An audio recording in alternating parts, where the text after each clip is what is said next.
Exodus chapter 21. These are the laws you are to set before them. If you buy a Hebrew servant, he is to serve you for 6 years, but in the 7th year he shall go free without paying anything. If he comes alone, he is to go free alone. But if he has a wife when he comes, she is to go with him. If his master gives him a wife and she bears him sons or daughters, the woman and her children shall belong to her master, and only the man shall go free. But if the servant declares, I love my master and my wife and children and do not want to go free, then his master must take him before the judges. He shall take him to the door or the doorpost and pierce his ear with an awl. Then he will be his servant for life. If a man sells his daughter as a servant, she is not to go free as men servants do. If she does not please the master who has selected her for himself, he must let her be redeemed. He has no right to sell her to foreigners because he has broken faith with her. If he selects her for his son, he must grant her the rights of a daughter.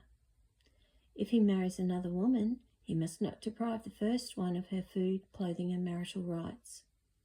If he does not provide her with these 3 things, she is to go free without any payment of money. Anyone who strikes a man and kills him shall surely be put to death. However, if he does not do it intentionally, but God lets it happen, he is to flee to a place I will designate. But if a man schemes and kills another man deliberately, take him away from my altar and put him to death. Anyone who attacks his father or mother must be put to death. Anyone who kidnaps another and either sells him or still has him when he is caught must be put to death. Anyone who curses his father or mother must be put to death.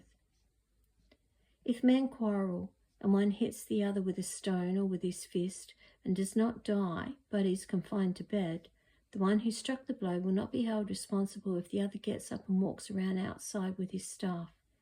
However, he must pay the injured man for the loss of his time and see that he is completely healed. If a man beats his male or female slave with a rod and the slave dies as a direct result, he must be punished. But he is not to be punished if the slave gets up after a day or 2, since the slave is his property.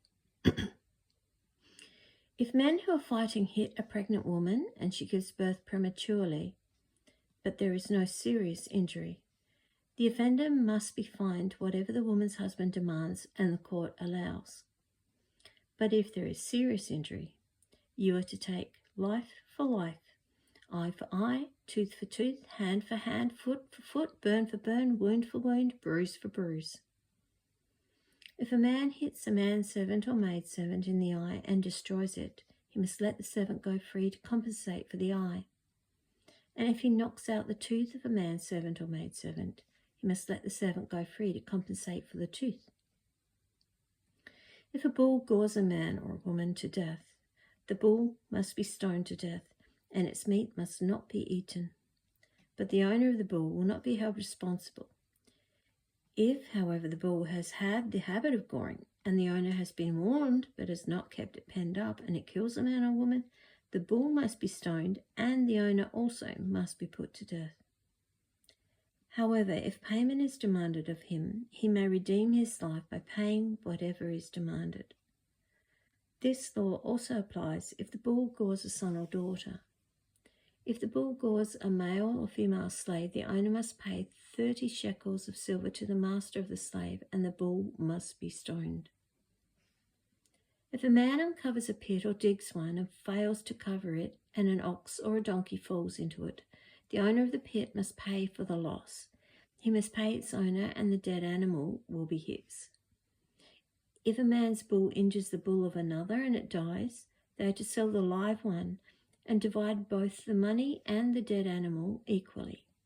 However, if it was known that the bull had the habit of goring, yet the owner did not keep it penned up, the owner must pay animal for animal, and the dead animal will be his.